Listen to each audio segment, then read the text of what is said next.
30 ଜୁଲାଇ ଦିନ ଭାରତ ଓ ଆମେରିକାର ଯୁଗଳ ପ୍ରୟାସ ଭାବେ GSLV F-16 ଦ୍ୱାରା ନିସାର ସାଟେଲାଇଟଟିକୁ ଲଞ୍ଚ କରାଯାଇଛି। ଏହା ହେଉଛି ଏକ ଅନ୍ତରୀକ୍ଷ ବିଜ୍ଞାନ ଓ ପୃଥିବୀ ଅନୁସନ୍ଧାନ ଜଗତରେ ନୂଆ ପୃଷ୍ଠା। GSLV F-16 ହେଉଛି ଭାରତର ଏକ ଶକ୍ତିଶାଳୀ ଭାରବହନ କ୍ଷେପଣାସ୍ତ୍ର, ଯିଏ 2.5 ଟନ୍ରୁ 3 ଟନ୍ ଓଜନର ଉପଗ୍ରହକୁ ବହନ କରିଥାଏ। ଯେଉଁ ନିସାର ସାଟେଲାଇଟକୁ GSLV F-16 ଭେହିକିଲ୍ ଦ୍ୱାରା ପଠାଯାଇଛି, ତାର ଓଜନ ପାଖାପାଖି 2800ରୁ 2900 କେଜି ଅର୍ଥାତ୍ 2.8ରୁ 2.9 ଟନ୍।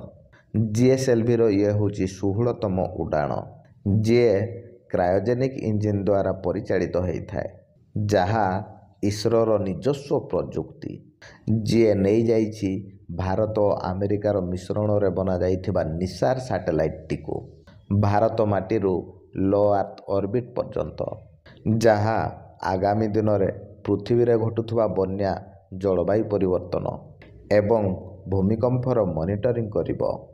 ଏହି ଲଞ୍ଚ ଭାରତ ପାଇଁ କେବଳ ବୈଜ୍ଞାନିକ ସଫଳତା ନୁହେଁ, ଏହା ହେଉଛି ବିଶ୍ୱ ସହଯୋଗର ଏକ ନୂଆ ଅଧ୍ୟାୟ।